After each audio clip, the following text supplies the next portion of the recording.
Cześć, tu Bartek Czekała ze strony universalmemory.pl i .com. Wiem, że tytuł filmiku może wydawać się delikatnie mówiąc dziwny i pojawiają się myśli, czy zmieniłem dealera, czy może coś ciężkiego upadło mi na głowę, albo zacząłem jeść ołowianą łyżką. Natomiast nic z tych rzeczy.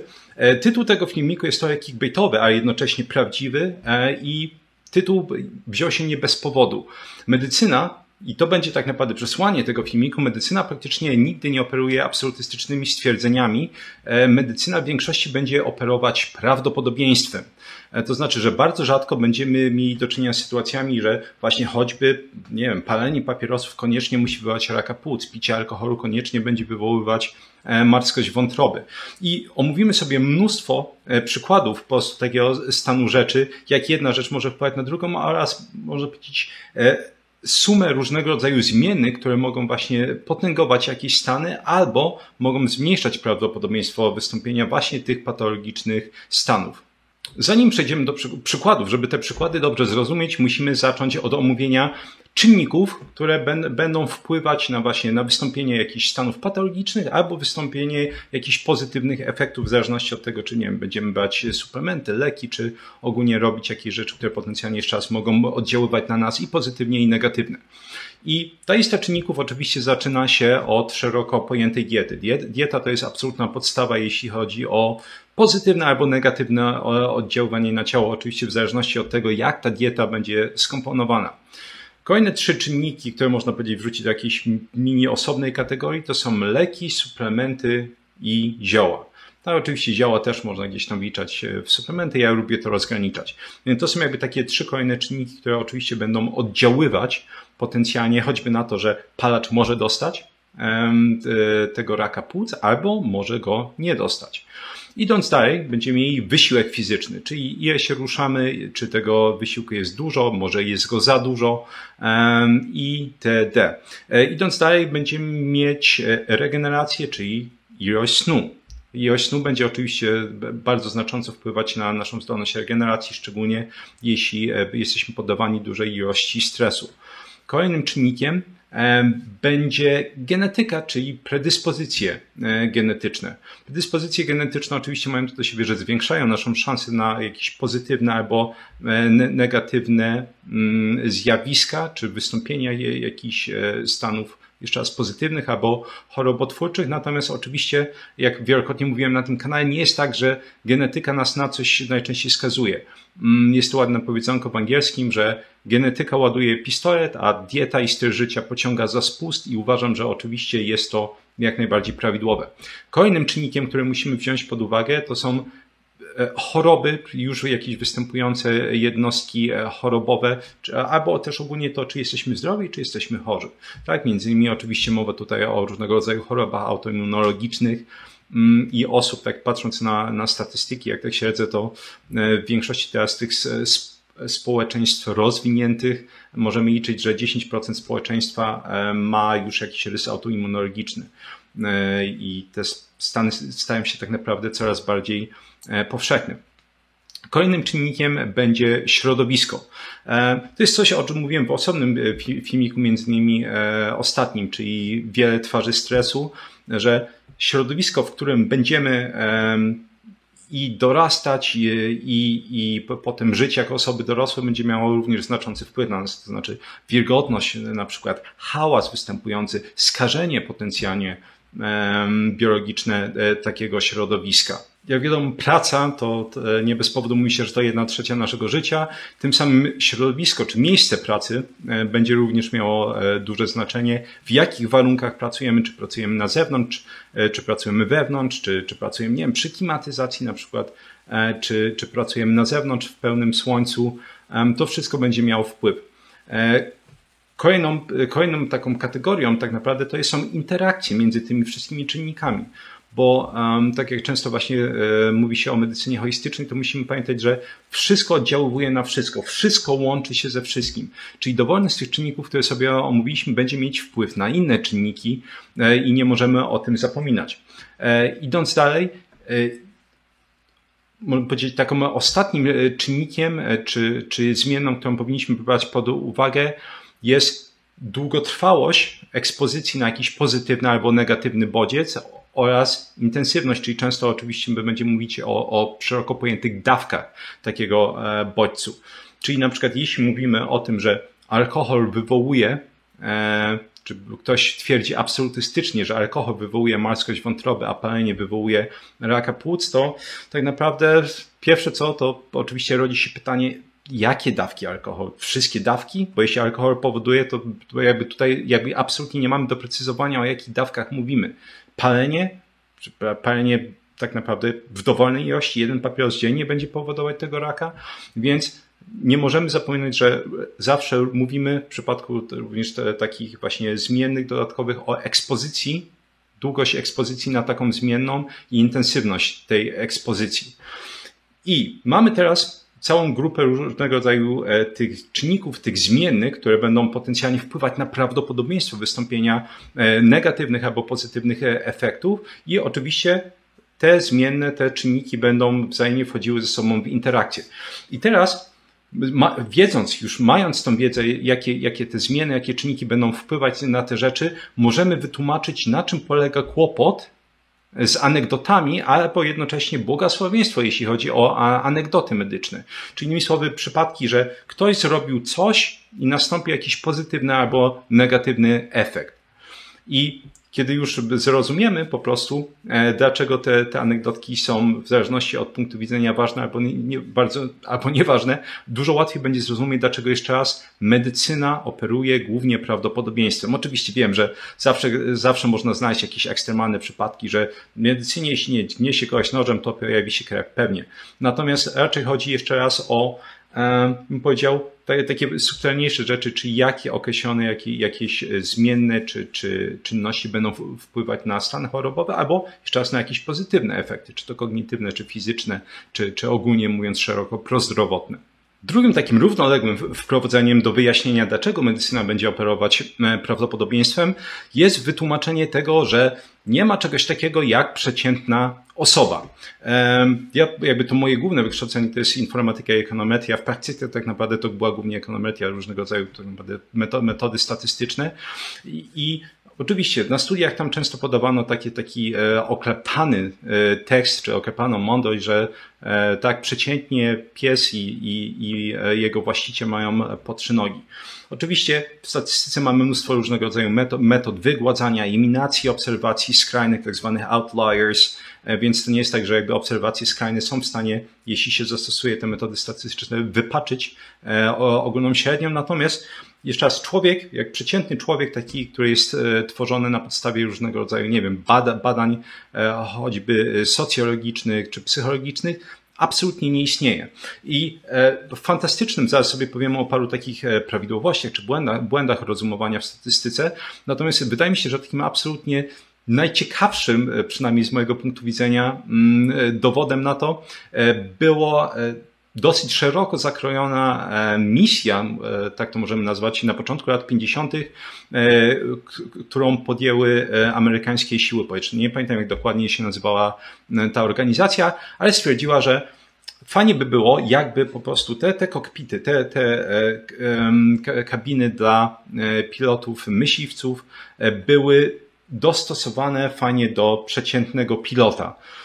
Więc wzięli 4000, to było 4053 osoby, czyli pilotów i zaczęto brać różnego rodzaju pomiary i stwierdzono właśnie, że stworzą taki przeciętny kokpit, gdzie po prostu każda osoba będzie mogła się zmieścić, czyli że tak powiem będzie praktycznie pełna dostosowalność do dowolnej osoby, która wejdzie do takiej kabiny i zaczęto brać średni wzrost, średnie długości rękawa, pomiary klatki piersiowej.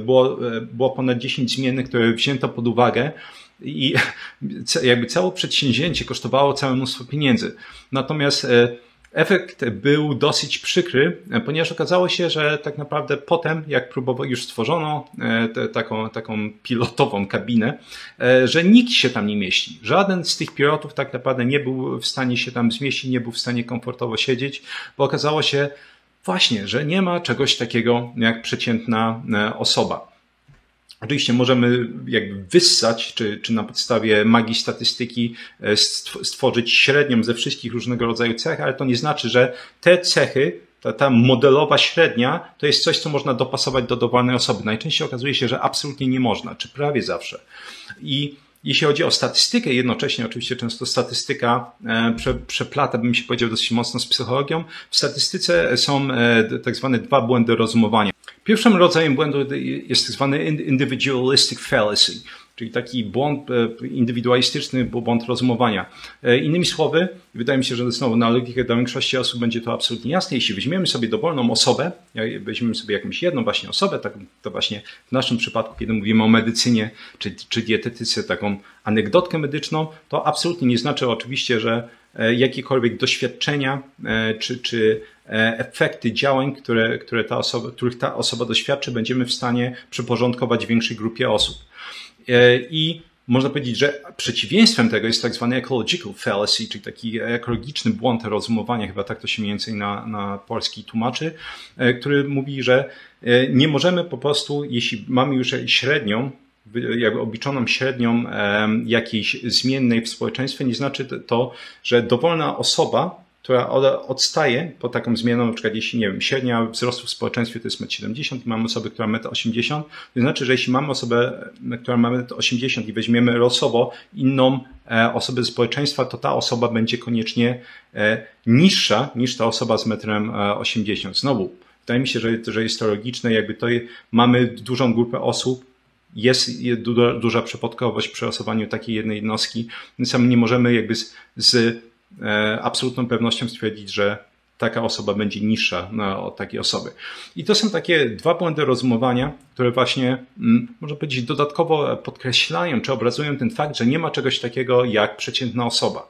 I oczywiście, jeśli nie ma czegoś takiego jak przeciętna osoba, to innymi słowy doświadczenia medyczne i dietetyczne dowolnej osoby będą odstawać po prostu potencjalnie od innych osób.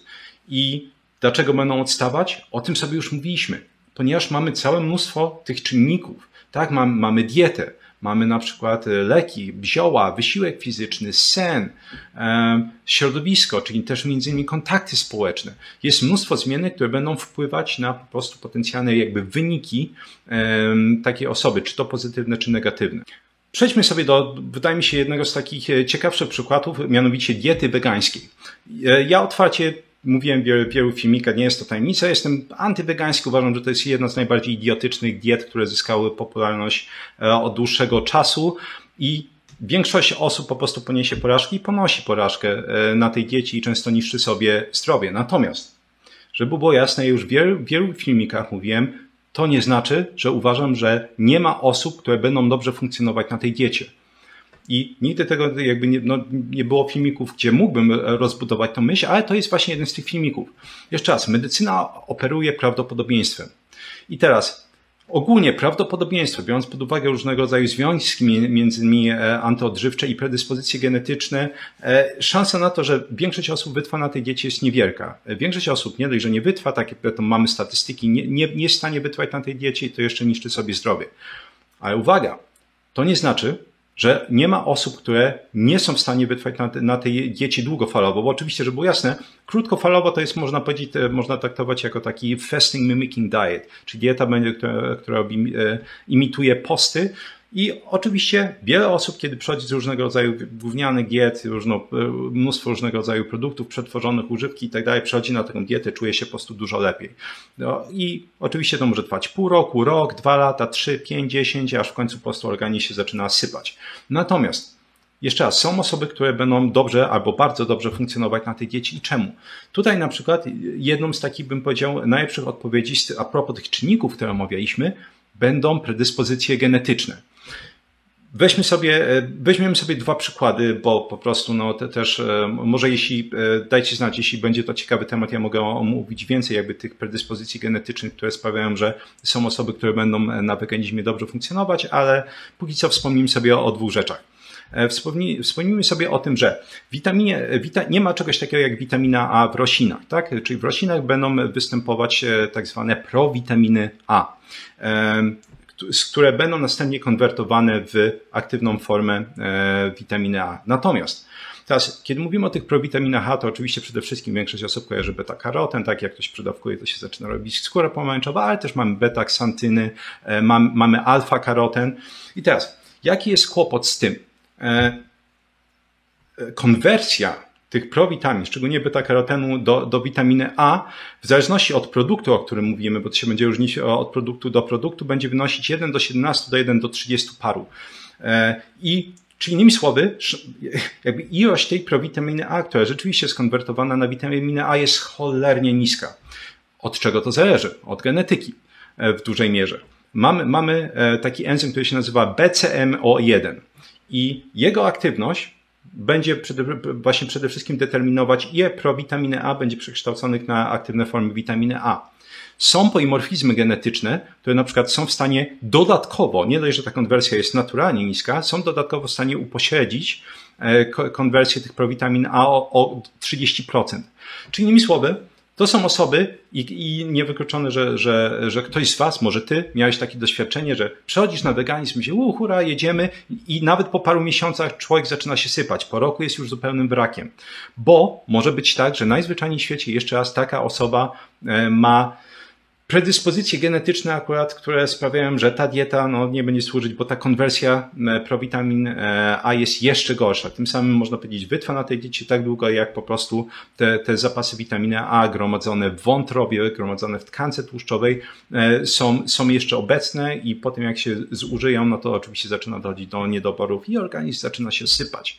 Natomiast są osobne polimorfizmy BCMO1 tego genu, które będą, przepraszam, bo ja wcześniej powiedziałem enzym, chodzi oczywiście o gen, są polimorfizmy, które będą sprawiać, że ta konwersja jest bardziej udana. Czyli sobie tak, takie osoby będą w stanie sobie dostarczać więcej witaminy A. Czy to się zdarza często? No nie. Czy można powiedzieć, większość społeczeństwa konwertuje na tym przeciętnym poziomie, czyli bardzo niskim, po witaminy A do witaminy A. Są osoby, które konwertują jeszcze gorzej. To są osoby, które wymiękną na weganizmie bardzo szybko, ale uwaga, są też osoby, które właśnie, oczywiście będzie to bardzo jakiś tam niewielki procent, które będą dobrze konwertować.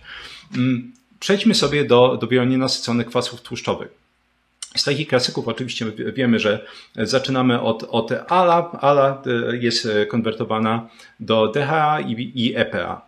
I to są tak naprawdę te aktywne formy wielonienasyconych kwasów tłuszczowych, ale jest praktycznie nieaktywna i innymi słowy, jeśli będziemy spożywać, i oczywiście EPA i DHA, one są obecne tylko i wyłącznie praktycznie w produktach zwierzęcych. Tym samym, jeśli spożyjemy sobie PUFAS, czyli te wielonienasycone kwasy tłuszczowe ze źródeł roślinnych, to musimy skonwertować ALA właśnie do EPA i DHA. I teraz, jaka jest ta konwersja? Ponownie jest bardzo, bardzo niska. W zależności od produktów znowu będzie najczęściej wynosiła 1 do parunastu. I jakby konwersja tego wielonienasyconego kwasu tłuszczowego ALA do EPA i DHA będzie polegała czy będzie zależała głównie od aktywności tak zwanych desaturaz. Jest 5 desaturaza i 6 desaturaza i one będą między innymi właśnie wydłużać, ale żeby tworzyć te już, że tak powiem, aktywne formy omega-3, czyli jeszcze raz EPA i DHA. I znowu, te desaturazy, 5 desaturaza, 6 desaturaza, one będą w stanie mieć większą albo mniejszą aktywność w zależności od osoby. I znowu, to jest jeden z wielu powodów, dla których, owszem, jeszcze raz, konwersja przeciętna jest niska, dlatego większość osób wymięka. Są polimorfizmy tutaj, które sprawią, że ta konwersja będzie jeszcze niższa. I to są ponownie osoby, które szybko wymiękną na tej diecie, ale też są osoby, gdzie ta aktywność tych desaturaz jest większa i wtedy oczywiście te osoby mają dużo, dużo większą szansę wytrwania na tej diecie, albo nawet czucia się po prostu bardzo dobrze na tej diecie. Także to jest przykład tego samego weganizmu. Owszem, jeszcze raz, ze względu na mnóstwo różnego rodzaju czynników, większość osób wymięknie na tej diecie i wymięka na tej diecie i robi sobie krzywdę, ale prawdopodobieństwo. Nie można powiedzieć z pełnym prawdopodobieństwem, jeśli mielibyśmy się czepiać słówek, że ta dieta zawsze nie wyjdzie. Ta dieta najczęściej nie wyjdzie i to powinno tak naprawdę tyczyć się praktycznie dowolnego komentarza w medycynie, że to na przykład ten czynnik będzie znacznie zwiększać prawdopodobieństwo wystąpienia tej choroby albo jakiegoś pozytywnego skutku, ale natomiast nie możemy po prostu powiedzieć, że wywoła z całą pewnością. Weźmy na tapet przykład z tytułu, to znaczy palacze. Owszem, jeśli patrzy się na badania, to palacze mają znacznie zwiększone ryzyko występowania raka płuc. W jednym z takich szerzej zakrojonych badań w próbce ponad 13 000 osób u panów, którzy pali ponad 30 papierosów dziennie, ten OR krąży w okolicy setki. Absolutnie szalenie wysoki. Natomiast oczywiście zawsze te różnego rodzaju występujące w epidemiologii współczynniki OR, czyli ten ryzyko relatywne, relative risk, one po prostu mówią, że jest czas, jest prawdopodobieństwo, natomiast to nie jest tak, że zawsze coś wystąpi, bo teraz tak, co jeśli będziemy mieć palacza, czyli kogoś, kto rzeczywiście nie dba o siebie w tym zakresie, natomiast ma świetną dietę, może spożywa dużo antyoksydantów, wiedząc po prostu, jaki stres oksydacyjny palenie powoduje, ma umiarkowany wysiłek fizyczny, ma kochającą rodzinę, świetną pracę i tak dalej. Czy innymi słowy, palenie jest głównym stresorem u niego. Czy u takiej osoby rzeczywiście może wystąpić rak płuc? Może, szansa jest większa niż u przeciętnej osoby, ale niewykluczone, że nie wystąpi. Co jeśli taka osoba ma genetycznie zwiększoną syntezę antyoksydantów tych endogennych, czyli które my produkujemy w organizmie. Też może się okazać, że umrze we śnie, nie umrze też również na zawał serca, nie umrze na udar, po prostu umrze sobie spokojnie w śnie. Szansa dużo mniejsza, jeszcze raz, niż u przeciętnej osoby, ale jednak. I stąd oczywiście pojawiają się często anegdoty, tak, a mu nie wiem, wujek Stach to pił po prostu, nie wiem, tyle, albo ciocia Krysia paliła tyle i bez problemu na przykład dożyli, nie wiem, jakieś tam 90 czy 95 lat. Pewnie, bo jeszcze raz, to są anegdoty, to jest w zasadzie każdy człowiek będzie, czy nawet zła rzecz, którą robi, będzie wchodzić w interakcję z innymi złymi rzeczami. Tak, czy jeśli teraz weźmiemy sobie na przykład alkoholika, i znowu, w alkoholizmie jak się patrzy na ryzyko relatywne występowania marskości wątroby osób, które na przykład piją 5 czy więcej, czy 5 czy 7 drinków dziennie, to jest znowu szalenie wysokie. To ryzyko relatywne tam wynosi mniej więcej paręnaście, w niektórych badaniach wynosi ponad 30 parę. Szalenie wysokie liczby, ale teraz, co jeśli, załóżmy, że to jest taka osoba, która mieszka przy sadzie i uwielbia na przykład słodkie jabłuszka i też na przykład uwielbia kompoty, soki owocowe. Ja już opowiadałem o tym, fruktoza ma to do siebie, że jest metabolizowana bardzo, bardzo podobnie do alkoholu. To znaczy na końcu będzie produkować takie drobinki tłuszczu, tak jak alkohol, czyli między innymi octan i to będzie powodować stłuszczenie wątroby. Czyli tak jak fruktoza powoduje na potęgę niealkoholowe stłuszczenie wątroby, alkohol powoduje oczywiście alkoholowe stłuszczenie wątroby. Co jeśli mamy hybrydę? Co jeśli mamy kogoś, kto niespecjalnie się rusza właśnie, pije mnóstwo tych soków, może różnego rodzaju właśnie kole do alkoholu i tak wygląda jego dieta, plus oczywiście picie, mało ruchu, więc nie da się przepalić po prostu tego nadmiaru energii, tego nadmiaru trójglicerydów, tego nadmiaru glukozy. Czy u takiej osoby uszkodzenie wątroby, marskość wątroby wystąpi tak jak u przeciętnego alkoholika? Wystąpi dużo szybciej. Tak? I jeśli dodatkowo ma jakieś predyspozycje genetyczne, znowu może różnego rodzaju te mechanizmy detoksyfikacyjne, o których opowiadałem, jeśli chodzi o alkohol, na przykład dehydrogenaza alkoholowa, czy dehydrogenaza alkoholowa, te enzymy, które będą detoksyfikować alkohol, co jeśli na przykład aktywność tych enzymów jest niska. Oczywiście u takiej osoby to uszkodzenie pojawi się dużo, dużo szybciej. To są kolejne takie przykłady, jak po prostu dany czynnik oczywiście może być negatywny, może być czysto negatywny jak alkohol, jeśli chodzi o zdrowie wątroby i papierosy, jeśli chodzi o zdrowie płuc, natomiast nie znaczy to, że zawsze wystąpi negatywny efekt. Tak samo jak w pozytywnych przypadkach, jeśli robimy coś dobrego, nie zawsze znaczy, że wystąpił pozytywny efekt. Weźmy sobie kolejny przykład, klasyczny, bo większość społeczeństwa bierze różnego rodzaju niesterydowe leki przeciwbólowe, bo o nich będzie mowa takie jak choćby ibuprofen. I tak naprawdę oczywiście będzie się to dotyczyło absolutnie każdego leku. Wiemy, jak po prostu potwornie wyglądają te ulotki, a natomiast w tych ulotkach mamy zawsze tak ładnie zaznaczone, że mamy często występujące skutki niepożądane, czy efekty uboczne, rzadziej i tak dalej. I oczywiście trzeba pamiętać, że częstotliwość występowania tych różnego rodzaju niepożądanych skutków właśnie jest wypadkową tych zmiennych, między innymi o których mówiłem. Jaka jest twoja dieta? Co jadłeś na przykład z tymi środkami? Czy piłeś alkohol?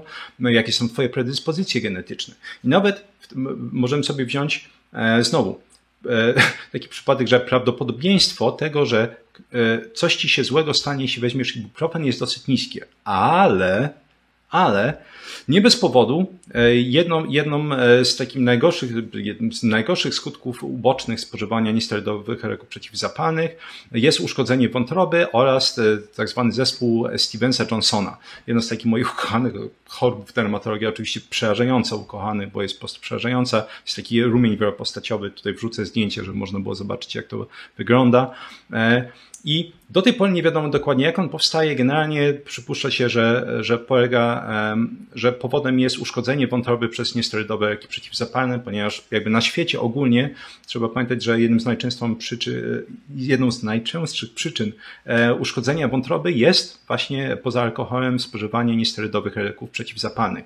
Więc szansa oczywiście na to, że wystąpi u ciebie zespół Stevensa-Johnsona, jeśli na przykład nie wiem, źle się czujesz i weźmiesz ibuprofen, jest mała, ale jeśli rzeczywiście patogeneza potencjalna występowania zespołu Stevensa-Johnsona jest uszkodzona wątroba, co jeśli właśnie jeszcze raz, tu mówiliśmy o alkoholizmie, ale co jeśli po prostu żyjesz zdrowo i pijesz po prostu codziennie te soczki zdrowe i tak dalej, raz na jakiś czas kolkę, alkohol może nawet w ogóle, ale ta wątroba jest ze względu na twój styl życia, może też zwiększoną wagę, już otłuszczona, już kiepsko będzie zipać i bierzesz pewnego razu ibuprofen i bam, mamy uszkodzenie wątroby, albo bam, mamy dodatkowo uszkodzenie wątroby i zespół Stevensa-Johnsona.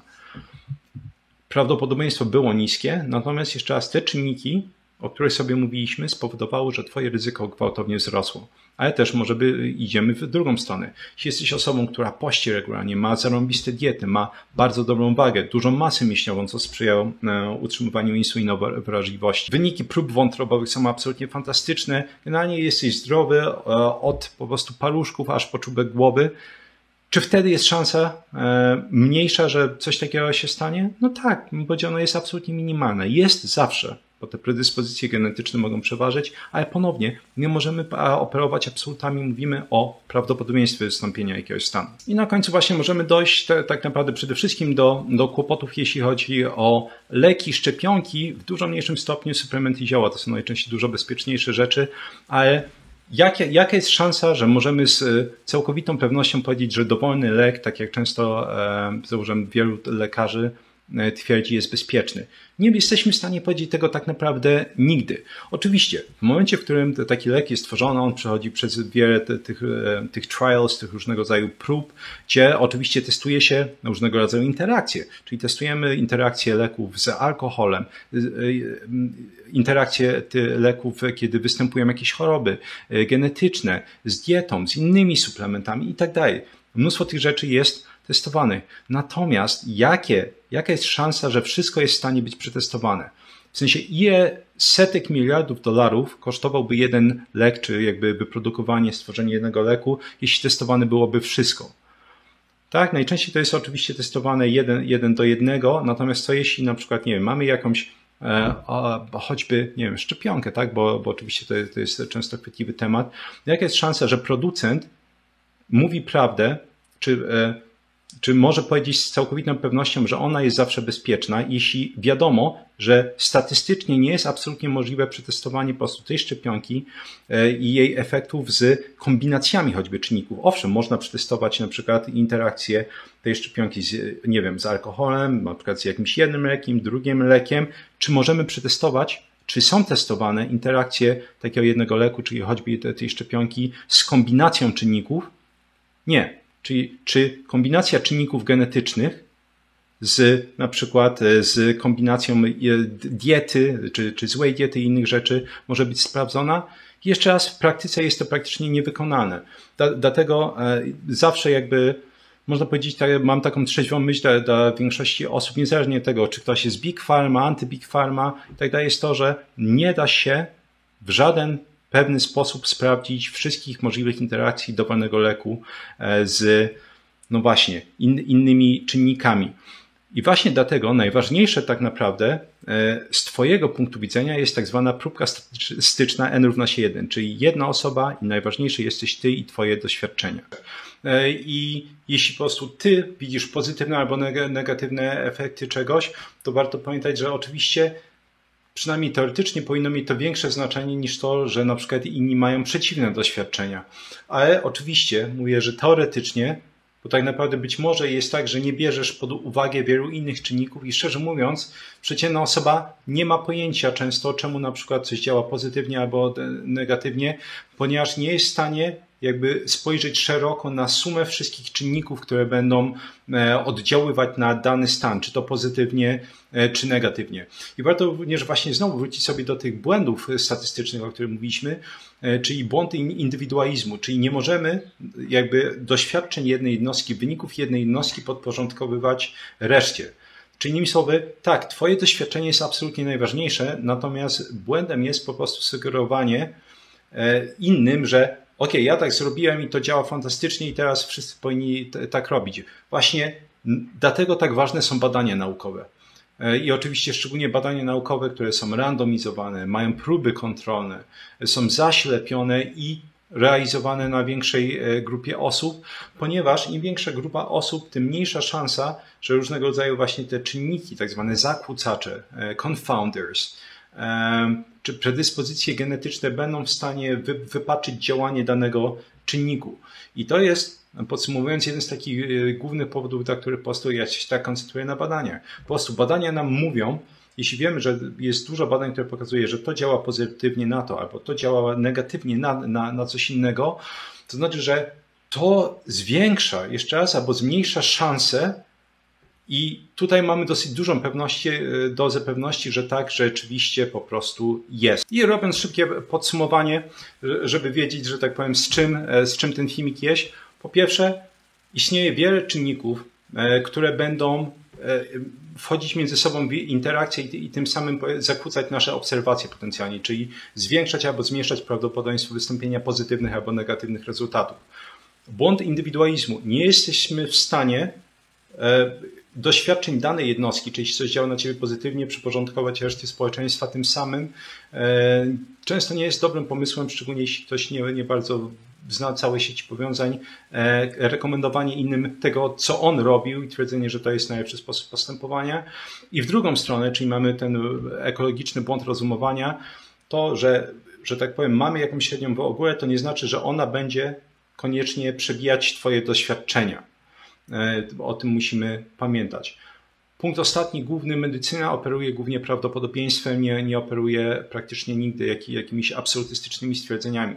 Czyli zawsze będziemy mówić o ewentualnie dużo większym albo dużo mniejszym, o większym, mniejszym ryzyku wystąpienia pozytywnego albo negatywnego skutku. Natomiast w praktyce, oczywiście rozumiem kolokwialnie, ja też czasami mówię, że na przykład to wywołuje to, natomiast w praktyce często będzie niemożliwe jeszcze raz używanie absolutystycznych stwierdzeń, ponieważ absolutystyczne stwierdzenia by wymagały znajomości tak naprawdę całej tej sieci powiązań między czynnikami, które wymieniałem, co jest w praktyce niewykonalne, nie oszukujmy się. To byłoby praktycznie gdzieś tam na granicy dosłownie całościowego przewidywania przyszłości. Dzięki serdeczne za wysłuchanie tego odcinka. Mam nadzieję, że dowiedziałeś się czegoś ciekawego z tego. On był dosyć taki, bym powiedział, eklektyczny. Dosyć dużo elementów tutaj omawiałem, więc daj mi znać po prostu, jeśli coś jest niejasnego, albo co cię szczególnie zaciekawiło, jeśli chodzi o ten filmik, żebym wiedział ewentualnie, w którą stronę pójść z innymi filmikami. Jak zawsze wszystkie badania, na które się powoływałem, będą w opisie. W opisie również znajduje się link do newslettera, jeśli interesują cię artykuły z dziedziny języków obcych, pamięci, więc takich jednych z moich specjalizacji, analizy badań. Można się zapisać do newslettera i tam wysyłam artykuły, czyli, że tak powiem, takie dodatkowe źródło informacji poza filmikami. Jak zawsze polecam moje flagowe kursy. Teraz oczywiście o jeden włos za daleko. To jest promocja, czy miała być promocja do godziny 17. Dzisiaj to będzie publikowane w poniedziałek, ona będzie parę godzin przedłużona, więc jeśli interesuje cię leczenie łysienia androgenowego, zatrzymanie wypadania włosów, dowiedzenie się, co to powoduje, jak temu zapobiegać i odwracać ten stan, to polecam kurs o jeden włos za daleko, link w opisie, oraz dwa moje inne takie flagowe kursy Experts Incubator, czyli jak uczyć się samodzielnie dowolnej dziedziny od A do Z, oraz Vocabulary Labs, czyli laboratoria językowe, jak uczyć się samodzielnie język od A do Z, również pod moją opieką merytoryczną. To jest taki kurs, żeby właśnie samodzielnie wiedzieć, jak się uczyć, żeby przestać wydawać pieniądze na szkoły językowe, nauczycieli, fiszki, aplikacje i tym podobne rzeczy. 3 piosenki rockowe, jak zawsze, przypięte w pierwszym komentarzu pod filmikiem i na końcu. Jeśli czujesz się trochę przytłoczony ilością informacji, ale uważasz, że są one przydatne, to polecam zostać patronem kanału. Link znajduje się również w opisie w cenie 40 zł miesięcznie. Do dyspozycji są fiszki, które zawierają wszystkie informacje, które omawiam w danym filmiku, czyli w tym filmiku i poprzednich paru dziesięciu. Można sobie ściągnąć takie fiszki i szybko przyswoić informacje. Jest również forum dla patronów, gdzie można mi zadawać pytania, jeśli ktoś po prostu czuje, że ma jakieś takie palące pytania i chciałby uzyskać odpowiedź. Dzięki serdeczne za wysłuchanie tego odcinka i do usłyszenia za 2-3